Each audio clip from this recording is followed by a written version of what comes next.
নন্দদাস সবকিছু ভালো, কিন্তু নিন্দা করা ভালো না। বাসুকী পার্বতী আলোচনায় মা পার্বতী বাসুকীকে জিজ্ঞাসা করলেন, বাসুকীরা, তুমি যে এই ধরিত্রীটাকে ধারণ করেছো,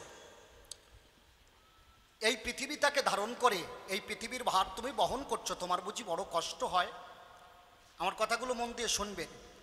বাসুকী নাগ তার প্রতি উত্তরে বলল, না মা, ন ভাড়া পৃথিবী ভাড়া, ন ভাড়া সপ্ত সাগরা, নিন্দুকাস্য মহাভারা, ভাড়া বিশ্বাসঘাতকা। আমার কথা বোঝা যাচ্ছে? ন ভাড়া পৃথিবী ভাড়া, আমার কাছে পৃথিবী ভারী লাগে না।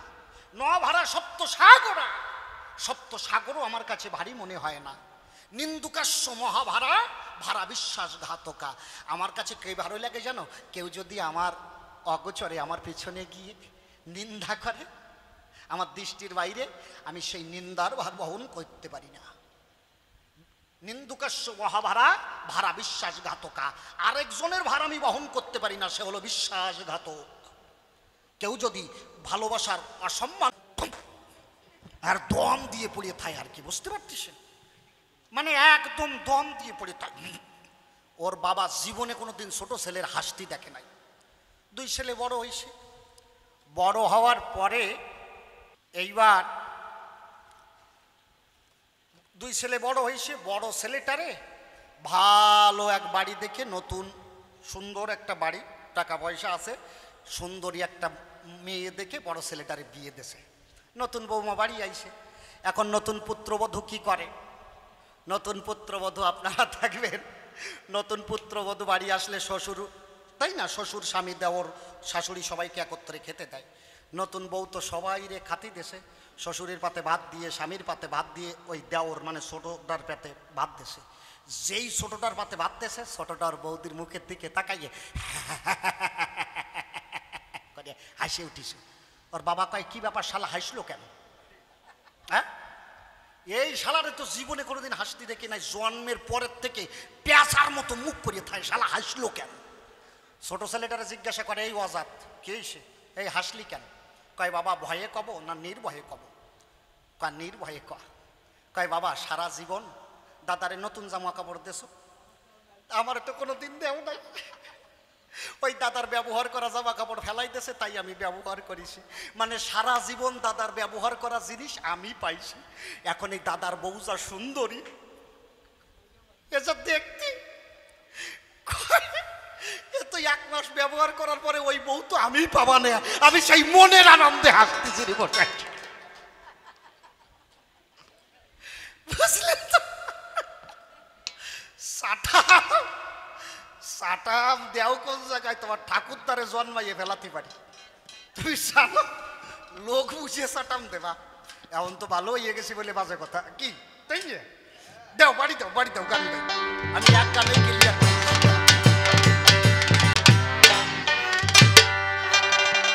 শোনো, যারা কৃষ্ণকে সাময়িক সময়ের জন্য পেয়েছে, তারা পূর্ণ কৃষ্ণ প্রাপ্তি হয়নি। আমিও নিতাই বাবুরে পাই কাছে, আপনারাও পান। যারা ওনার অন্তরঙ্গ ভক্ত, তারা সব সময় আপন করে পায়। যখন ভক্তরা বিপদে পড়ে, বাবা কোথায় আছো বাবা, রক্ষা করো, কি তাই না? ভক্তের হৃদয় মন্দিরে নিত্যানন্দ বাস করে। তারা পায় কিভাবে? একান্ত আপন করি। আর আমি পাই কিভাবে? বছরে একদিন আসবো, কাকা আইসি, গান গাতি আইসি, পরের দিন সকালে আর মনে থাকবে না। তারাও পায়, আমিও পাই, দুটো পাওয়ার ভিতরে বিভেদ আসে। এই যে তুমি পূজার কথা বললে না, শাস্ত্রের ভিতরে কি বলছে? একটা সংস্কৃত শ্লোক বলছে, শুনুন। আমি ওর প্রত্যেকটা কথার এক এক কথায় মীমাংসা দেব। ওর প্রশ্ন যেখানে, আমার জবাব সেইখানে থাকবে, এক চুল নড়বে না। জবাবটা কোথায়? ও বললো বাহ্যিক পূজার কথা। শাস্ত্রে একটা কথা বলছে কি? উত্তম ব্রহ্ম সদ্ভাব, ধ্যান ভাবুত্ব মধ্যমা, স্তুতি জপ বাহ্য পদাদি ধমাধম। এই যে তুমি বলছো না স্তুতি জপ বাহ্য পূজাদি, এই যে বাহ্যিক পূজা যারা করে, এটা অধম থেকে আরো অধম। এতে প্রাপ্তির আশা আছে। কৃষ্ণ আমারে দাও, হরি আমারে দাও, পেটের ব্যথা সারিয়ে দাও, মাইয়েটার চাকরি দাও, কি তাই না? আমি যদি ভালো থাকি, সামনে বার এসে তোমার এই মন্দিরে 2.5 কুইন্টাল বাতাসা দেব। এর ভিতরে চাওয়া থাকে, এইগুলো অধম থেকে আরো অধমের কাজ। এই জন্য শাস্ত্রে বলছে উত্তম ব্রহ্ম সদ্ভাব ধ্যান বাবুত্ব মধ্যমা স্তুতি জব বাহ্য পুদা দিধমা ধম। এ যারা করে তারা অধম থেকে আরো অধম।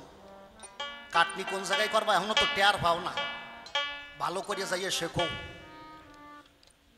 যাকে যাক বাড়ি যাও।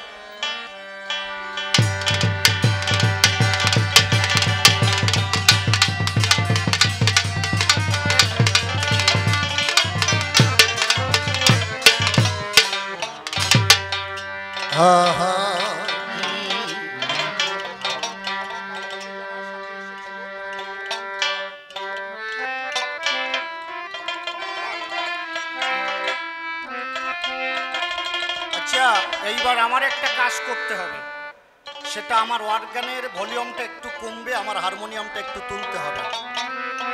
অর্গান নিয়ে গান গাওয়া আর বাউল গান গাওয়া সমান কথা, প্যাঁ প্যাঁ প্যাঁ প্যাঁ, তাই না? ও বাজাচ্ছে, আমি ওকে অপমান করছি না, কিন্তু কবি গানে সাথে চলে না। ও বাউল গান টান যারা গায়, গাছের পাতা টাকা কেন হয় না, এ হয় না হয় না হয় না হয় না হয় না হয় না, তাকে জলদি ঠিক আছে। এই জন্য অর্গানটা একটু কমাও ভাই, তুমি ছোট বাজাবা, আর আমার হারমোনিয়ামটা হাইলাইটস রাখবা, আমি হারমোনিয়ামের উপরে বেশ করে গাবো। ছোট্ট করে বাহ।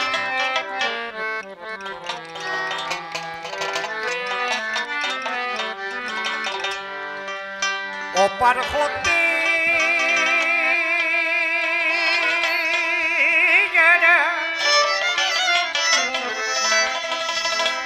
সাথে এসেছিল,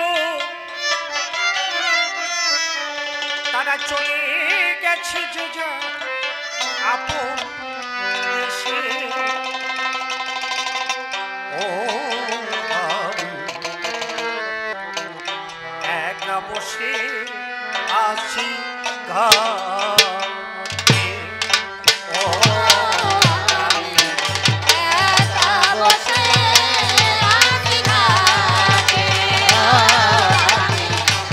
একা বসে আছি ঘাটে।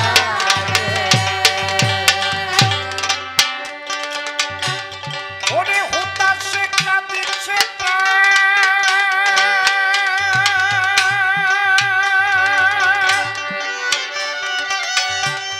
বসে একাকী,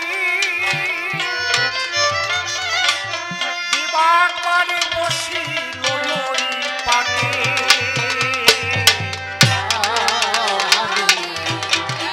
একা বসে আছি ঘাটে, একা বসে আছি ঘাটে। আমি অচেনা পথিক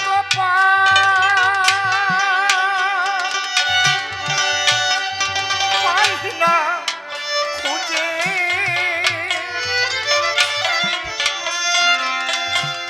কোথা হতে এসেছিলাম পাই না বুঝে, অচেনা পথিক পাই না খুঁজে,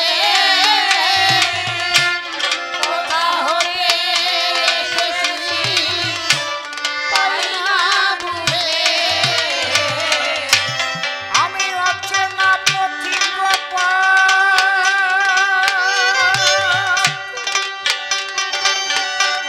পাই না খুঁজে,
আশার দোলনায় কত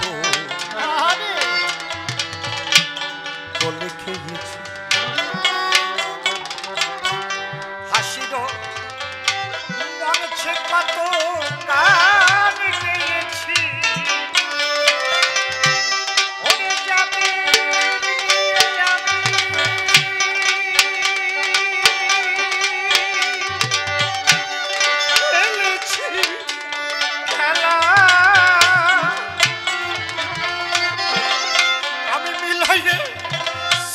কত সুরের বেলা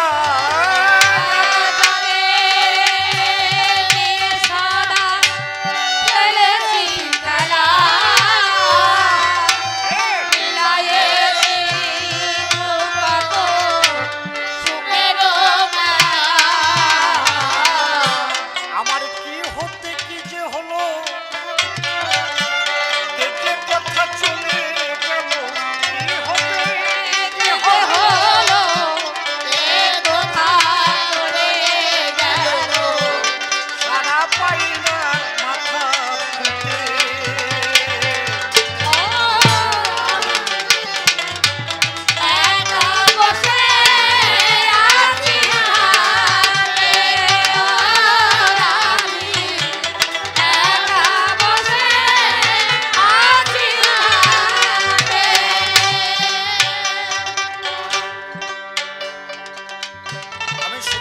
একটা কথা বলছি,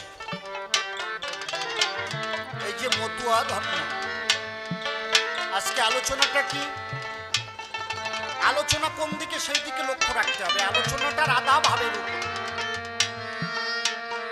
তাই তো? রাধা কেন শ্রেষ্ঠ? মতুয়ার ভাব কি? আমাকে বাসো বানা, বাসো ভালো, তাতে দুঃখ নাই, আমি প্রাণ ভরে তোমায় বাসিব ভালো, এই তো ভিক্ষা চাই। এই চাওয়াটা কার? আমার অশ্বিনী কর্তার। রাধারও একই কথা, দীনবন্ধু আমি তোমার কাছে কিছু চাই না, বিনিময়ে যেন আমার হরি ভালো থাকে। কি তাই না? দেখো মতুয়ার বাজারে যারা আছে সবাই রাধা ভাব আশ্রিত বা আশ্রিতা।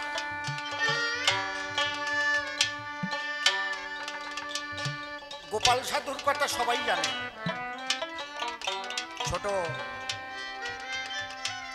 গোপাল সাধু তাকে পরীক্ষা করার জন্য, তখন তো এত মতুয়া ছিল না, ওই গ্রামের কিছু কুটিল ব্রাহ্মণ, কিছু সমাজপতি প্রসন্নের মরা স্ত্রী অলকাকে নিয়ে তার বাড়িতে ফেলে দিল। শুনেছি তোমার হরি মরার বাঁচে হরি নামে, কথা নাও, তোমার হরি নামে করুণা করে এই মরাকে বাঁচাইয়ে দেও।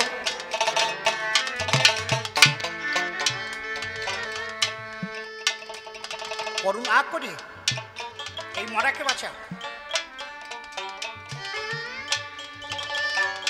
প্রসন্ন দুই চোখের জল ছেড়ে দিয়ে বলছে, হরি প্রসন্ন একই বিপদে পড়ল। ব্রাহ্মণরা যে কথা বলছে আমি যদি স্বীকার না হই, তাহলে তো গোপাল সাধু এরা সবাই আমার উপরে অত্যাচার করবে, আবার গোপাল মহাসাধু তার কাছে কি করে গিয়ে বলবে। কিন্তু ব্রাহ্মণদের জড়াজড়ির কারণে প্রসন্ন গিয়ে গোপাল সাধুকে বললে, এই মরাটাকে তোমার বাঁচাতে হবে। গোপাল সাধু জানে এটা পুরো ষড়যন্ত্র, তথাপি বললেন, হে দয়াল দীনবন্ধু আমার কলঙ্ক হোক, আমি মরে যাই, তাতে দুঃখ নাই, বিনিময়ে যেন তোমার নামের কলঙ্ক না হয়।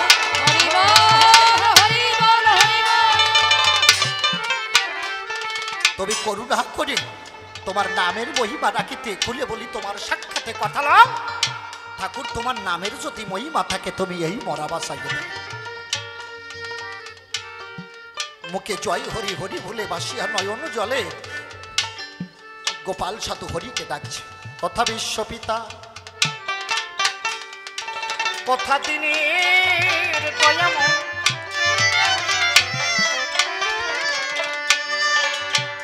হরি ঠাকুর এসে প্রসন্নের উপরে ভর করলেন। প্রসন্ন তার স্ত্রী সাহিত্য ছিল,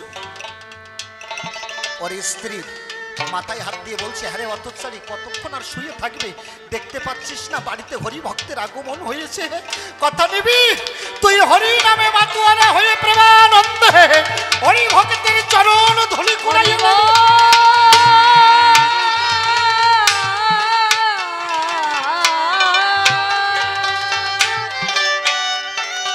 গোপাল সাধু দুই নয়নের জল ছেড়ে দিয়েছে, প্রসন্নের ভিতরে হরি এসে উদয় হয়েছে। গোপাল সাধু যখন নয়ন জলে ভাসে, খুলে বলি আপনাদিকের সকাশে, যখন হরি নামে গোপাল সাধু হুক্কার ছাড়লো, দেখতে দেখতে হরি নামের গুণে প্রেমানন্দে মরা পত্নী অলকা বাঁচিয়া উঠিল। একবার সবাই প্রেমানন্দে ভক্ত বৃন্দে বাহু তুলে হরি হরি বলো, হরি বল, হরি বল, হরি বল।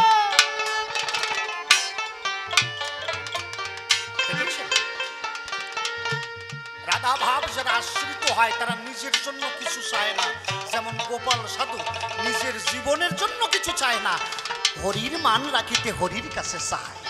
ঠাকুর আমার সর্বস্ব যাক, বিনিময়ে তুমি ভালো থাকো। চাওয়াটা কোথায় বুঝতে পারছেন?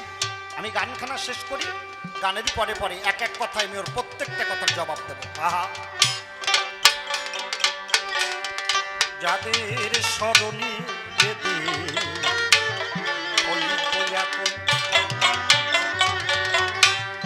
ওটা সেই কবি গুরু রাজেন্দ্র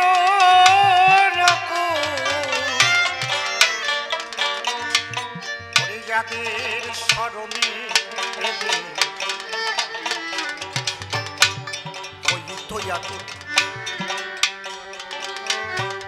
ওটা সেই কবি গুরু রাজেন্দ্র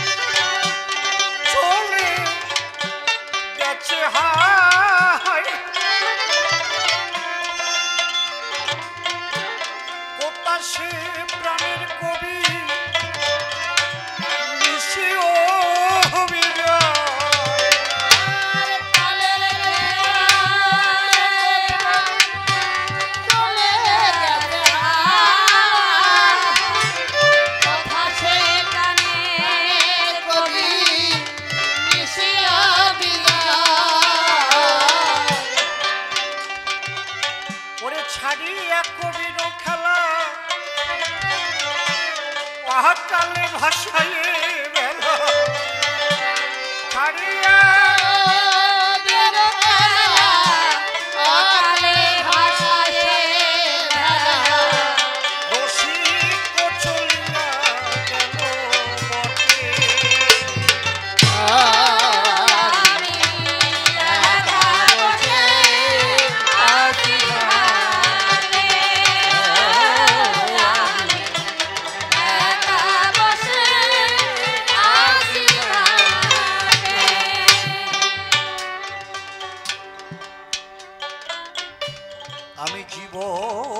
খাতার পাতা কি যে লিখি ছাই, কিছু তার মুছে গেছে, কিছু মনে ভাই। ওরে জীবন খাতার পাতায়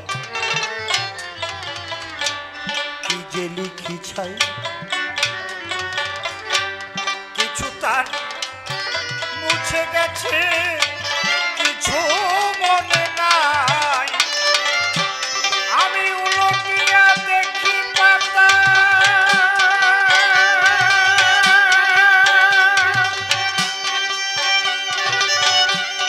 আমার সবই যেন ভুল। আমি যেন তার হাতে খেলানো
যাওয়ার এই সংসারে কেউ তো কারো নয়, দু চার দিনের খেলা ঘট মনার মায়ার অভিনয়। তাই তো বলি ও মনে ভোলা, তুমি কেন করো দেরি, একবার তিনি থাকিতে বদন ভরে সবাই বলো হরি হরি।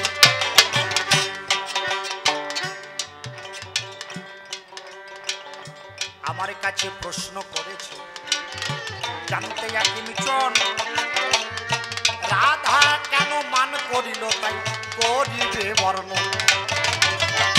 রাধা কেন মান করলো? আমি এক এক কথায় জবাবগুলো দিচ্ছি। বলল চন্দ্রার কুঞ্জে যেদিন কৃষ্ণ গেল, ছোট চন্দ্রার কুঞ্জে যেদিন কৃষ্ণ গেল সেদিন কেন রাধারানী মান করেছিল, তাই তো? এইখানে তো প্রশ্ন ছিল। কাল বলে কালা গেল মধুপুরী, সকিরে সেকালের কয়েকদিন বাকি। আমার যৌবন সায়রে পড়েছে ভাতারে, আমি কেমন তাহারে রাখি। নারীর যৌবনে জোয়ারের পানি রে,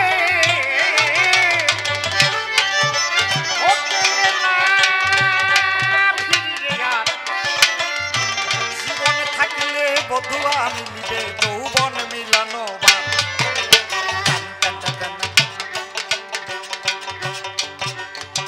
বলছে কাল বলে কালা গেল মধুপুরী, সকিরে সেকালের কয়েকদিন বাকি।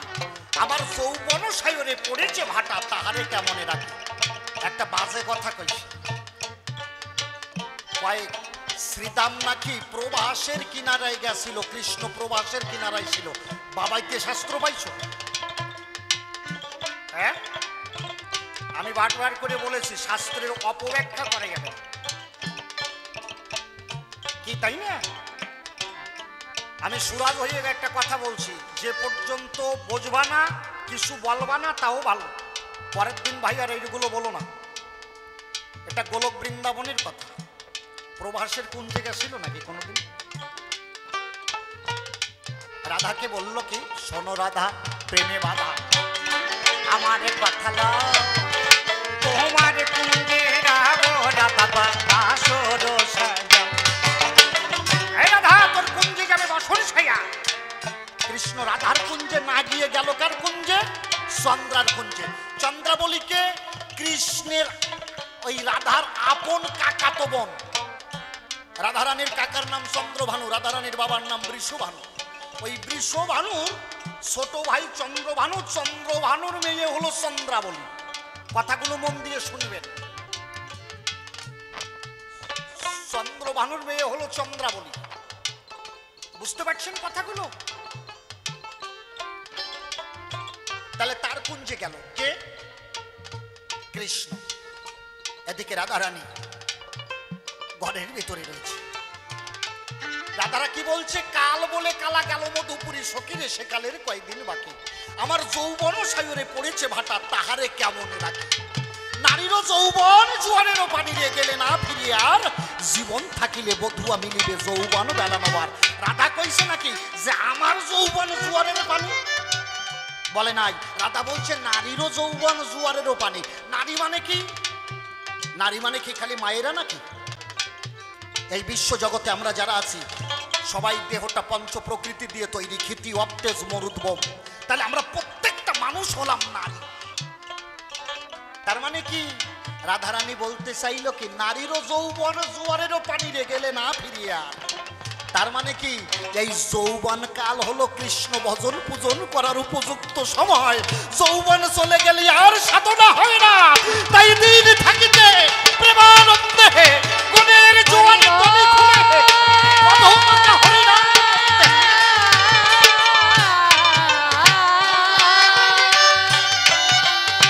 যৌবন চলে গেলে আর পাবা না।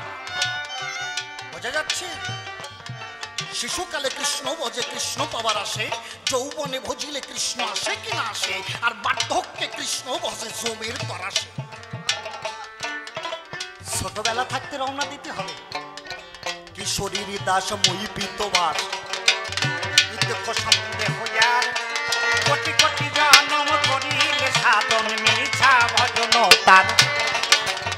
কিশোরীর দাস মৈকিত বাস ইতে সন্দেহ যার, কোটি কোটি জনম করিলে ভজন মিছা ভজন তার। তাই কি বলছে, যৌবন থাকতে হরি নামে তরি খুলে দিতে হবে। আমার মানব জীবনের পরিণতি কিসের মতো জানো? বিবাহের পরে মানব জীবনের পরিণতি হয় গাধার মতো। মনে করে একটা গাধা, আমার কথাগুলো মন দিয়ে শুনবা। একটা গাধা 25 কিলো বোঝা টানতে পারে, ওর ঘাড়ে 30 কিলো চাপিয়ে দেবেন, বোঝা দেখবেন নীরবে টানতে থাকবে। বোঝা কিন্তু বলতে পারে না আমি টানবো না, গাধা বলে নাকি? ওই মানব জীবনের পরিণতি তাই হয়। বিবাহ করার পরে তুমি সংসারের বোঝা টানতে পারছো না, কিন্তু মুখে বলার কায়দা নাই। ওই গাধা যেমন নীরবে বোঝা টানে, তোমাকেও ঠিক তেমন ভাবে সংসারের বোঝা টানতে হবে। তাহলে গাধাতে আর তোমাতে তফাৎ আছে নাই তো? আচ্ছা, কথা মনে রেখো কিন্তু। তারপরে পরিণতি হয় কুত্তার মতো। আপনার ছেলে হলো, বিবাহ দিলেন, ছেলে আর বৌমা নতুন বিয়ে করার পরে বৌমা ছেলেকে বলছে, হ্যাঁ গো শুনছো কি হলে নতুন একটা সিনেমা এসেছে আশিকি 2, চলো দেখি আসি। ছেলে আর বৌমা যাচ্ছে সিনেমা দেখতে, আপনাকে আর আপনার স্ত্রীকে কি বলছে, মা বাবা কি তোমার বৌমারে সিনেমা দেখতে নিয়ে যাচ্ছি, বাড়িটা পাহারা দিও। আচ্ছা, বাড়ি পাহারা দেয় কারা? কুত্তাই না? তাহলে কিছুদিন আগে ছিলেন গাধা, এখন পরিণতি হলো কুকুরের মতো, বাড়ি পাহারা দেয়। আর শেষের পরিণতিটা কি হয়? 70 থেকে 80 বছর বয়স পর্যন্ত শকুনের মতো। শকুন কি করে দেখবেন, 2 ঠ্যাঙের মাঝখানে মাথা ভরিয়ে দেয়, দিয়ে এক জায়গায় চুপ করে বসে থাকে। তখন আর সময় থাকে না, ওই বৃদ্ধ হয়ে গেলে 2 পা এইভাবে দিয়ে হাঁটুর মাঝখানে মাথাটা ভরিয়ে দিয়ে শকুনের মতো হয়ে থাকতে হয়। কিছুদিন আগে ছিলেন গাধা, তারপর হলেন কুকুর, বার্ধক্যে এসে হলেন শকুন। কিন্তু মানুষ হয়ে জগতে এসেছেন, আপনি মানুষের কতটুক করেছেন? মানুষ কি হয়েছেন? আর তখন আর সময় থাকে না, কি হয়? জমের ভয়তে কয়, দয়াল দীনবন্ধু জীবনে তোমার নাম গুণাগুণ কীর্তন তো করলাম না, যোগে জাগে ভব নদী পার করিয়ে দিও।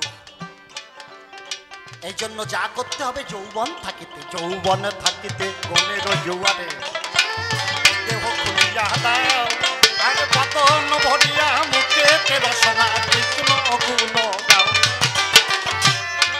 এই যৌবন থাকিতে সবাই নারী মরা এই বিশ্ব প্রকৃতিতে গো,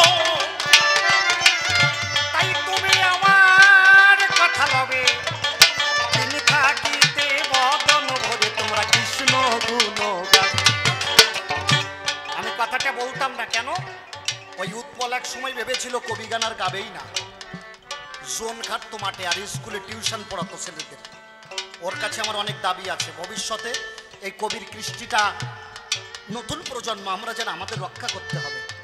এই জন্য সবসময় লক্ষ্য রাখতে হবে যেন আমার নিষ্ঠা, আমার কোনো কথা আসরে ভাবলেই হবে না যে সামনে সব ছাগল বসে আছে, এইটা ভাবলে হবে না।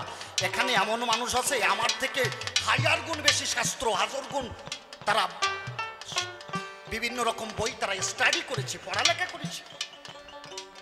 এই জন্য উদ্ভট তথ্য কখনো আলোচনা করা উচিত নয়। এইটা ভাই দাদা হয়ে তোমারে বললাম। এতদিন কই নাই, আমি প্রত্যেক আসরে এইবার একটা করে ধরা দেব।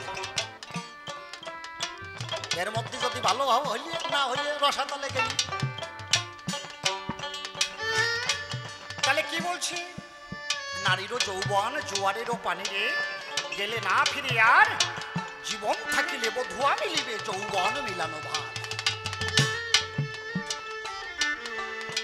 বলছে চন্দ্রার কুঞ্জের থেকে যখন কৃষ্ণ আসলো, তখন রাধা কেন মান করলো? রাধা মান করে নাই। কৃষ্ণ যখন রাধার কাছে এসেছে, রাধা নয়ন জলে ভেসে কৃষ্ণের চরণ ধোয়ায়,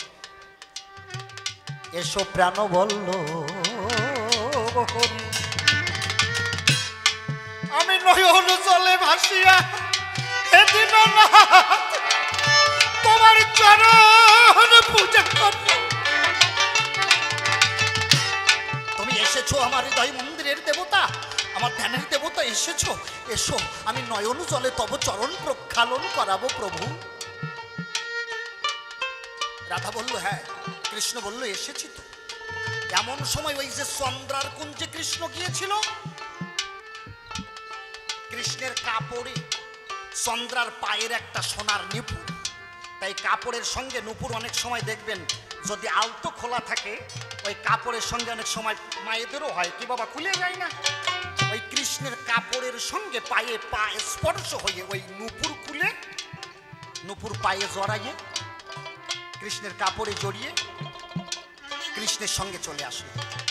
চন্দ্রা বলে দেখে তাই তো, আমার পায়ে তো নুপুর নাই। হাই হাই রে, নুপুর গেল কোথায়? নিশ্চয়ই কৃষ্ণের কাপড়ে বেঁধে আছে। এক সখীকে বললো যা কৃষ্ণের কাছ থেকে আমার সোনার নুপুরটা নিয়ে আয়।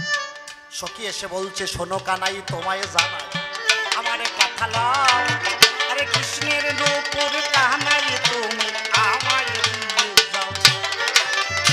হয় কানাই, তোমার চরণে কৃষ্ণের নুপুর আছে, নুপুরটা তুমি আমাকে দিয়ে দাও। চন্দ্রার নুপুর আছে কৃষ্ণ তোমার কাপড়ের সাথে বেঁধে, তুমি নুপুরটা সোনার নুপুরটা আমাকে দাও। রাধা মনে মনে ভাবলেন হায় হায় রে, একই অবস্থা। কৃষ্ণের থেকেও একটা নুপুরের দাম কি জগতে বেশি? একটা সামান্য সোনার নুপুরের মোহ এরা ত্যাগ করতে পারছে না। চন্দ্রা পাঠিয়েছে সোনার নুপুরটা নিতে। কৃষ্ণ সোনা পেয়ে, কৃষ্ণ সোনা ত্যাগ করে যেজন বাহ্যিক সোনা চায়, সে আমার কৃষ্ণকে ভালোবাসতে পারে না। তাই কৃষ্ণকে অনুরাগে বলল কৃষ্ণ দূর হয়ে আমার সামনের থেকে চলে যাও। কেন? তোমার ওই মুখ আমি আর দেখবো না। কেন? চন্দ্রা তো তোমাকে ভালোবাসে না। রাধা বললে তুমি কি করে বুঝলে? হ্যাঁ, রাধা বলল শোনো, চন্দ্রা যদি তোমাকে ভালোবাসতো তাইলে সোনার নুপুর নিতে পাঠাতো না। কৃষ্ণ সোনা ত্যায্য করে যেজন মায়ার সোনা চায়, সেই কৃষ্ণকে ভালোবাসে না। তবে রাধা ভাব যেজন আশ্রয় করতে পেরেছে, সেই এই বিশ্ব জগতে একমাত্র মানুষ। ত্যাগ করিয়া সোনার কাশি ভোলানাথ হলেন শ্মশানবাসী। ভোলানাথ পঞ্চমুখে হরিনাম গায়, হরে কৃষ্ণ নাম জপে ঈশান আর অধরে, তৎপুরুষ মুখে সুধা দর্গা নাম করে।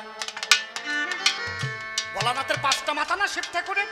হরে কৃষ্ণ নাম জপে ঈশান আর অধরে, তৎপুরুষ মুখে সুধা দর্গা নাম করে। সদ্যজাত মুখে গায়ে কৃষ্ণ গুণগান, বামদেবে মুখে শয়ে রাগ বর্তমান। দেখেছেন 5খানা মুখ, ঈশান আর অধর মুখে সর্বদা কৃষ্ণ গুণ গাচ্ছে, তৎপুরুষ মুখে দুর্গা নাম জপ করছে, সদ্যজাত মুখে শুধু কৃষ্ণ নাম, হরে কৃষ্ণ নাম জপছে ঈশান আর অধরে, আর তৎপুরুষ মুখে শুধু কৃষ্ণ নাম করছে। আর বামদেব মুখে শয়ে রাগ মূর্তিমান, এই শয়ে রাগ ধরে করিয়া আশ্রয় কৃষ্ণ গুণ গায়। কৃষ্ণ নামে পাগল হলো দেখো ভোলানাথ গোসাই। এইভাবে কেউ যদি জগৎ বাজারে গো দেখো নাম করতে পারে, ভগবান আসে ধরা দেয় তার হৃদয় মন্দির। রাধা ভাবটা কেমন? আমি ছোট্ট একটা ঘটনার ভিতর দিয়ে বোঝাবো।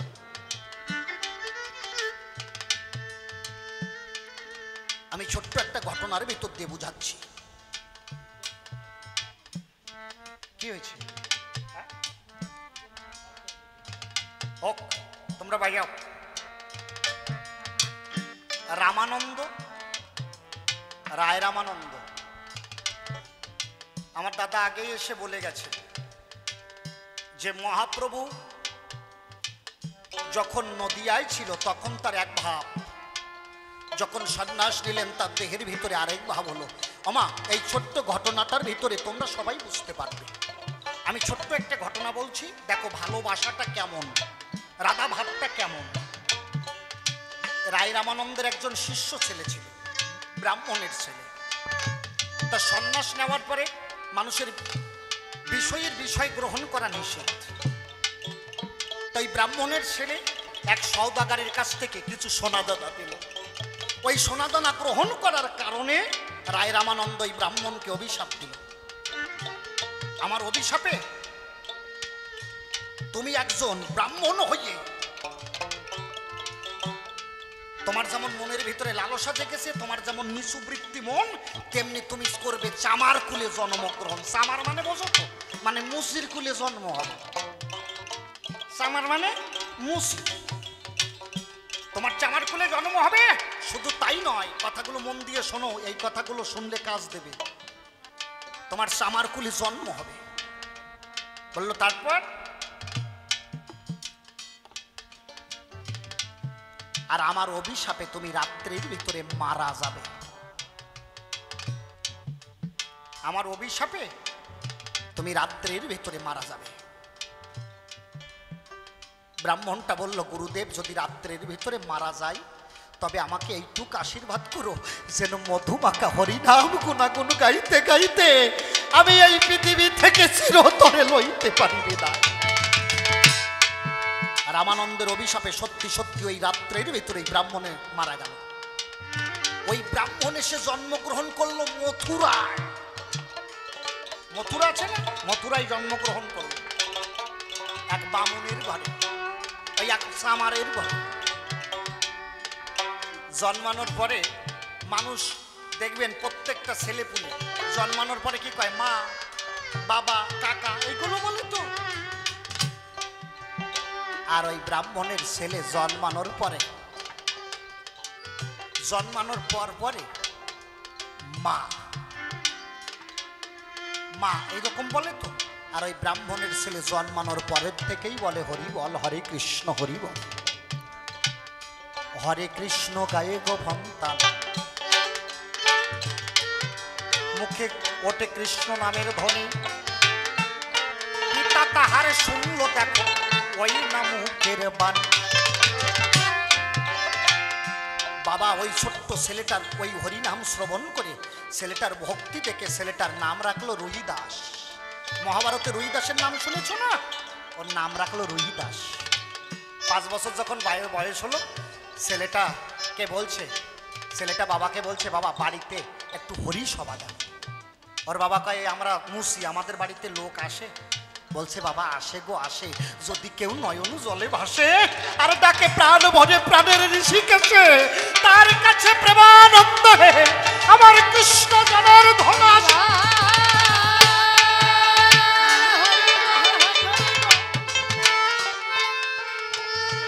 তার কাছে হাসে। ওর বাবা বলল, যা জুতো সেলাই কর বাজারে গিয়ে। ওই রুহিদাস জুতোর বাক্সটা নিয়ে বাজারে বসে জুতো সেলাই করছে। জুতো সেলাই করে আর মুখে কৃষ্ণ গুণগান। ভক্তের মুখের কৃষ্ণ নামের ধ্বনি গো,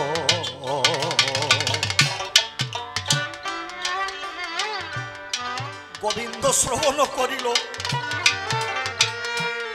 এইবার ভক্তকে পরীক্ষা করিতে মনের বাসনা হলো। মনের বাসনা হয়েছে, ভক্তকে পরীক্ষা করবে। গোবিন্দ একটা সাধারণ মানুষের বেশ ধরে এসে রুহিদাসকে বলছে, আমার জুতোটা একটু সেলাই করে দেবে? রুহিদাস বলছে, হ্যাঁ দেব। আমার এই কথাটা শুনে যাও, দেখো প্রেম ভক্তি কাকে বলে। যারা যাচ্ছে তারা যাক, যারা যাচ্ছে তাদের বাধা দিও না, রাত হয়েছে তারা যাক, কিন্তু তোমরা শোনো। ভগবান পরীক্ষা করতে আসলো। রুহিদাসকে বললো, আমার এই জুতোটা একটু সেলাই করে দাও। রুহিদাস ওই জুতো নিয়ে যখন সেলাই করতে যায়, ও আর সেলাই দিতে পারছে না, জুতো খানকে বুকে জড়িয়ে ধরেছে আর নয়ন জলে ওই জুতোটা ধুয়ে দিচ্ছে। রুহিদাস মনে মনে বলছে, জীবনে কত মানুষের জুতো সেলাই করেছি, কিন্তু এই রকম জুতো তো দেখি নাই, যে জুতো দেখলে পরে পরাণ মনে শুধু কৃষ্ণ গুণাগুণ কীর্তন গাইতে ইচ্ছে।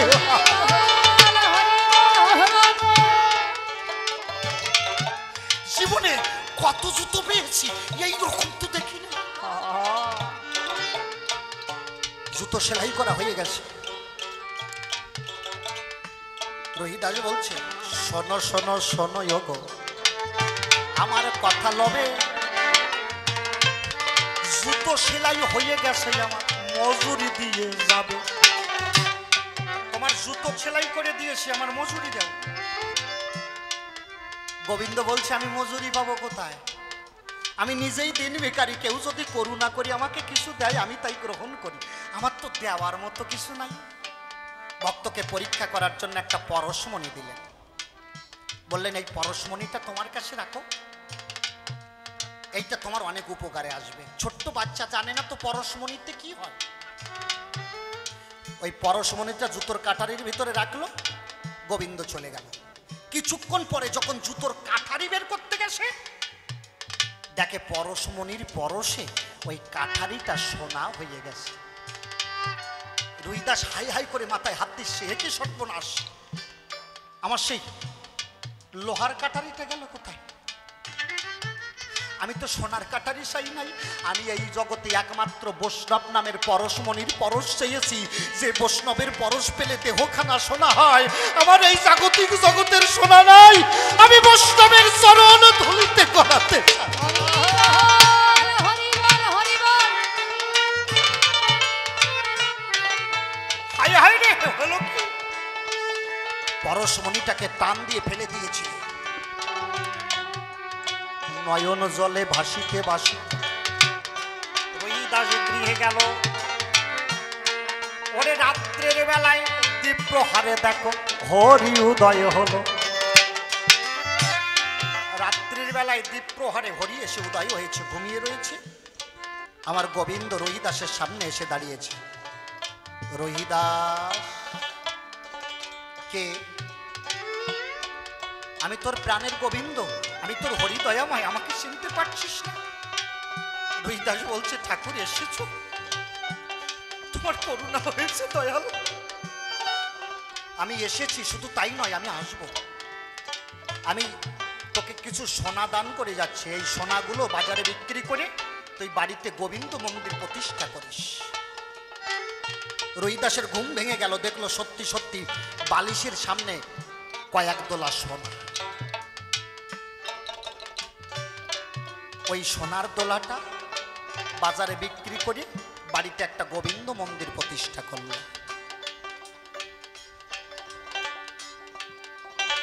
তৎকালীন সময় ব্রাহ্মণ যারা ছিল, ব্রাহ্মণ তো নয়, বামন, শয়তানের দল, ওরা মনে মনে ভাবছে হায় হায়, মুসির বাড়ি এত বড় গোবিন্দ মন্দির, আর এই মথুরায় এত ব্রাহ্মণ রয়েছে, কোন ব্রাহ্মণের বাড়িতে একটা গোবিন্দ মন্দির নাই।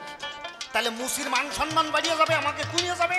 ভাই ওই গোবিন্দ মন্দির ভেঙে দেবো, নাই রুইদাসকে জীবনে মেরে দেব।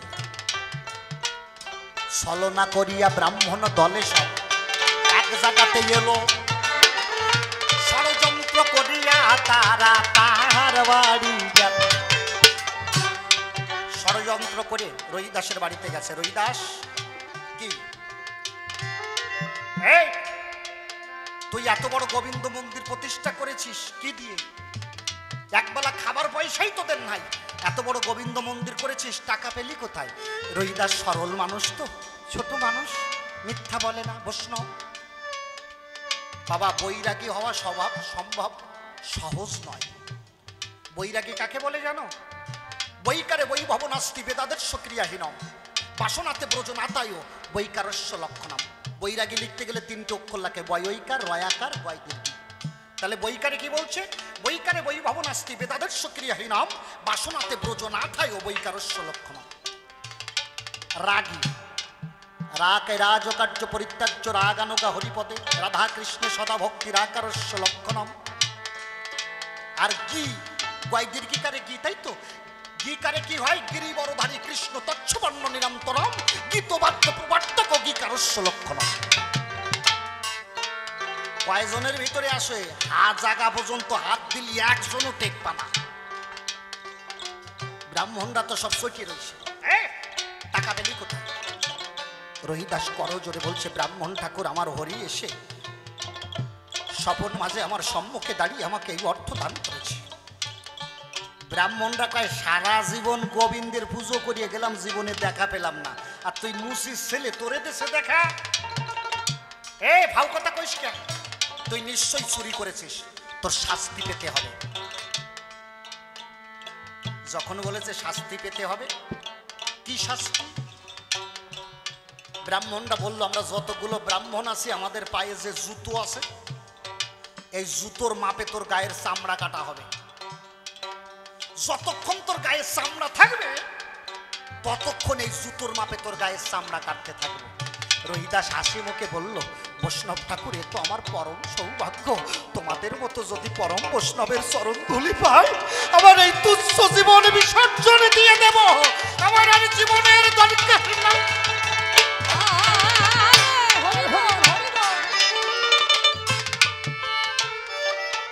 এক একজন ব্রাহ্মণ তাদের প্রত্যেকের পায়ের জুতো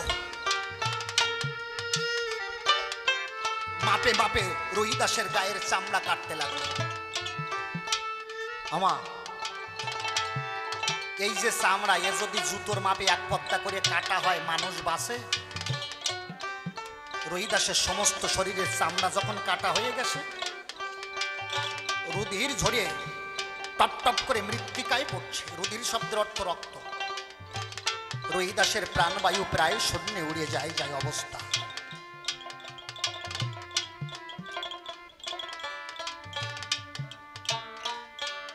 রহিদাস বলল, ব্রাহ্মণ ঠাকুর, কি এই কয়টারে খেতাম তো, এই ঘরে যা।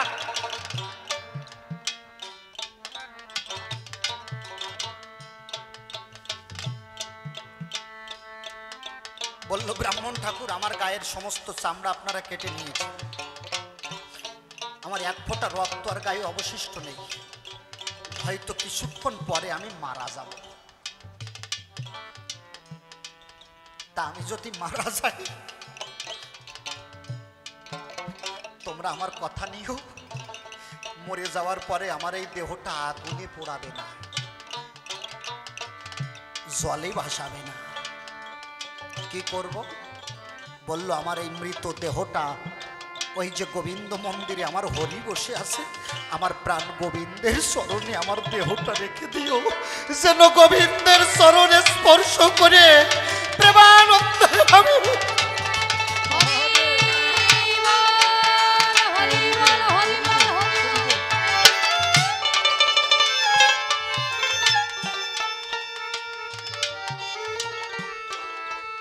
আমার যেন গোবিন্দ চরণ স্পর্শে এই দেহের বিনাশ হয়। আর আমি মারা গেলে গোবিন্দের চরণ থেকে আমাকে এনে আমাকে তোমরা সমাধি দেবে। ছোট, তবে এই সাধারণ মাটি দিয়ে আমাকে সমাধি করো না। কিভাবে সমাধি করতে হবে? বলল, গ্রামে যত সাধুগুরু বৈষ্ণব আছে, তোমরা আমার হয়ে সাধুগুরু বৈষ্ণবের কাছে যেও, তোমাদের আসল পেতে বৈষ্ণবের চরণ ধুলি ভিক্ষা করো।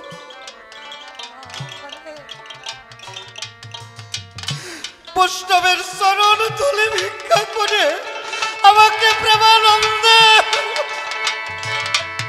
বৈষ্ণবের চরণ ধুলির তলে আমাকে তোমরা সবাই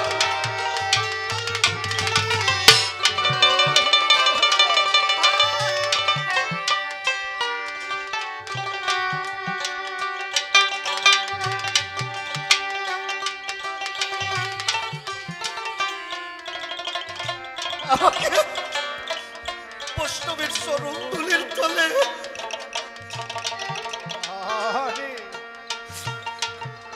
আবার যেন বৈষ্ণবের পদ স্পর্শে আমার এই মানব জীবনে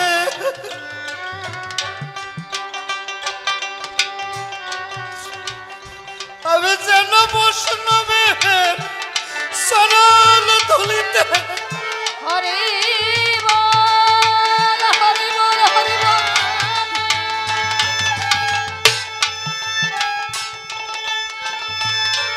হরি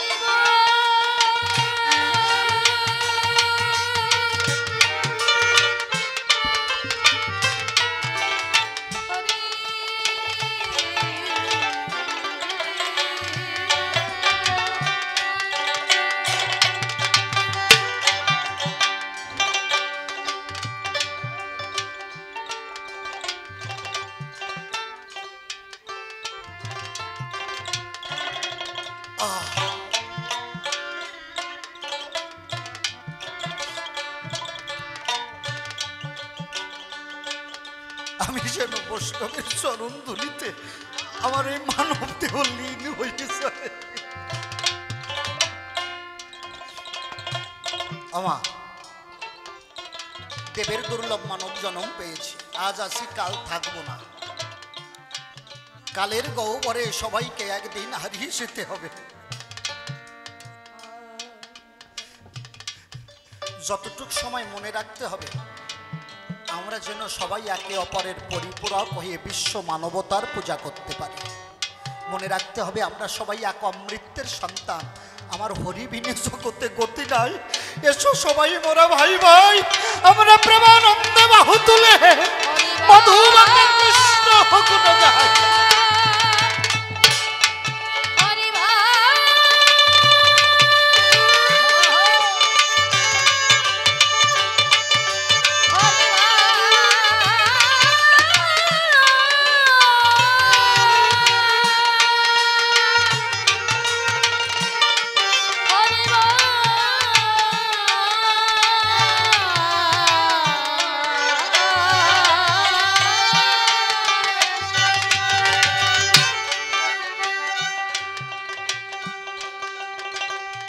আজকে যে কৃষ্ণদাস কবিরাজ, এই কৃষ্ণদাস কবিরাজের বসত বাড়ি বর্ধমান জেলার পাশরা গ্রাম। আমি যে কৃষ্ণদাস কবিরাজের ভূমিকায় কথা বলছি ওটা বর্ধমান আর মুর্শিদাবাদের সংলগ্ন, মানে বর্ধমান আর মুর্শিদাবাদ সংলগ্ন এলাকা। এখন ওটা মুর্শিদাবাদের ভিতরে পড়ে সম্ভবত পাশরা গ্রামটা। যেদিন আমি মধুমাখা কৃষ্ণ নাম কারণে শুনিলাম ভাই, নামের ধ্বনি শুনিয়া আমি পাগল হইয়া যাই।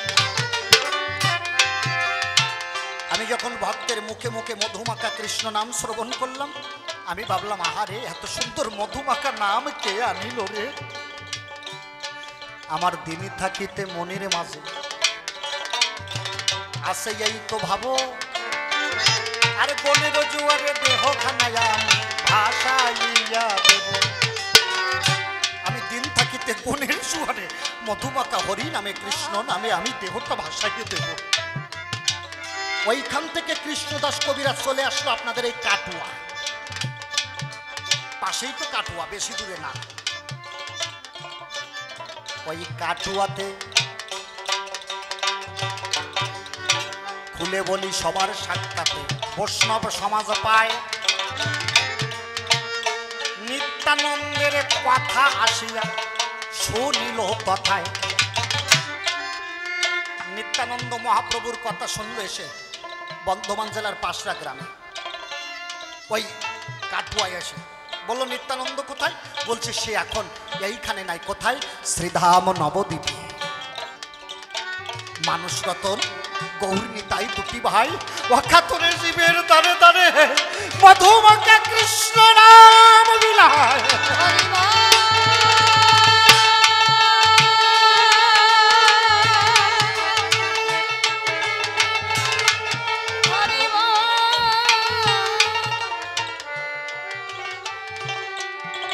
ওইখান থেকে কাটুয়া থেকে চলে আসলো শান্তিপুর, কালনার ঘাট পার হয়ে গঙ্গার স্বরে এসে ওইখানে বলছে আমি আর নিত্যানন্দকে খোঁজ করবো না, শুনেছি নিতাই ভজিলে গৌর পাওয়া যায়, আমি আর নিতাইয়ের অন্বেষণে যাব না। আমি কি করব? এই স্বরে বসে নিতাইকে ডাকিব, দেখি নিতাই করুণা করে কিনা, অনুরাগী ভক্ত কিনা। ওই কৃষ্ণদাস কবিরাজ ওই নদীর স্বরে বসে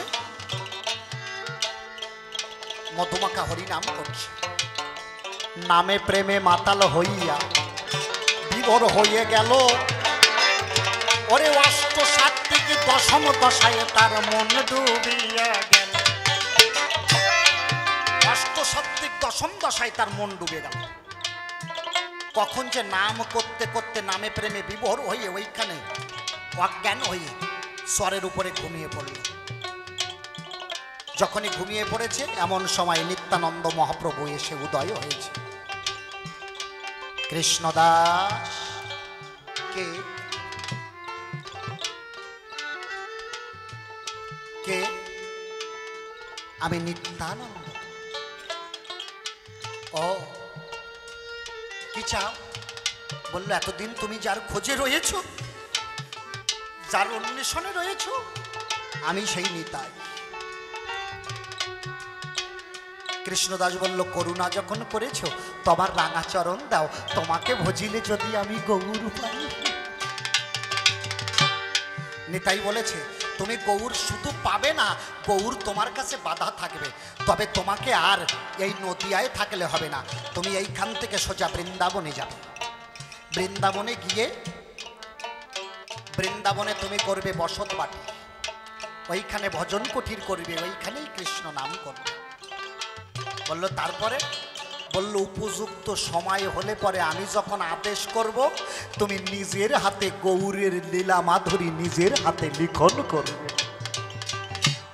ওই যে কৃষ্ণদাস কবিরাজের ঘুম ভেঙে গেল, তাই তো কে আমাকে আদেশ করলো, এই তো নিতাই সামনে ছিল, কোথায় গেল?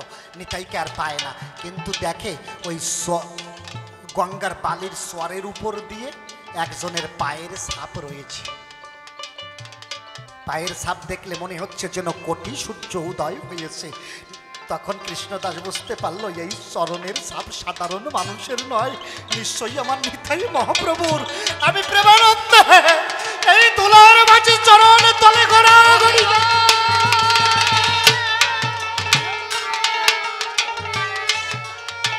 ওই তো দিল গড়া গড়ি, পাগল হইল ভাই,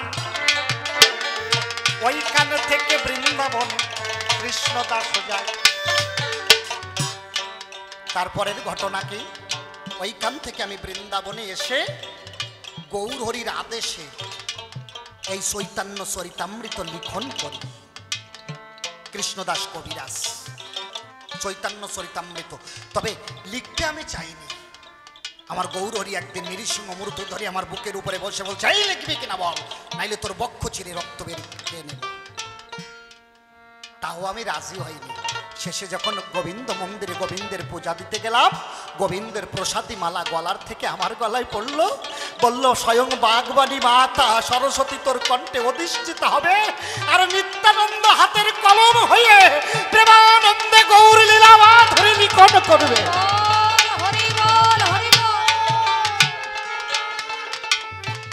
প্রশ্ন যেখানে জবাব সেইখানে। এই জন্য নিতাইয়ের আদেশে তার ভালোবাসায় গ্রন্থ লিখিলাম ভাই। আর এই তো তোমার কথার জবাব সবাই দিয়ে যায়। ঠিক আছে, তাহলে এই কয়টাই তোর জিজ্ঞাসা ছিল। আর বাইন্দে বেড়াল তো গাছে তোলা যায় না, ও যেটুক কইছে আমি তো সেইটুক পাবো না, আর একটু বেশি করে পাবো। এই হলো মূলত জবাব ওর কথাগুলো। তবে এরপরে এখনো অনেক সরকার আছে, আপনারা কেউ ধৈর্যচ্যুত হবেন না, তারা আসবে। আমাকে এবার বিদায় দেন, অনুমতি দেন, বিদায় না অনুমতি দেন। আমি আসি, আবার যদি কোনো দিন ঠাকুর আনে আবার আসবো আপনাদের পাশাপাশি। তাই তো এইবার গৌর আমার গো দেখো নদী রাতে এলো, আর ওই তো কি ব্রজ প্রেম সে দুয়ারেতে দিল। মাতা পিতার ঋণে গৌর হইয়া গেল, তাই তো গৌর আবার দেখো হরি সাদ হলো। ওরে মাতার কাছে স্ত্রীর কাছে গৌর গো দেখো হইয়া যায়, এই প্রেমে দিতে আসলো এইবার হরি সাদ গোসাই। গৌর হরি যেদিন সন্ন্যাস নিলেন শশী মাতার বয়স ৬৬ বছর, ৬৭ বছর, একটা বৃদ্ধা।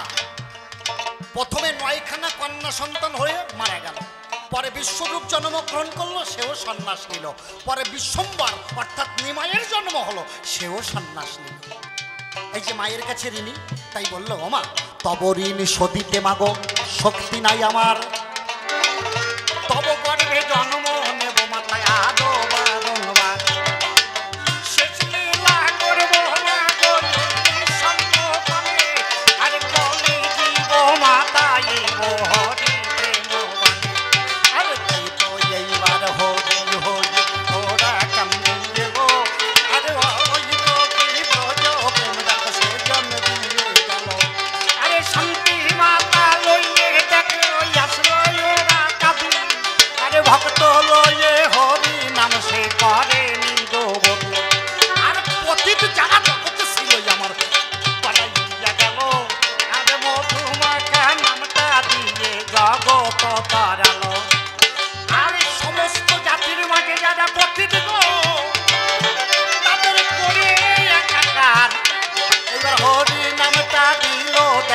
জগতের মায়ার।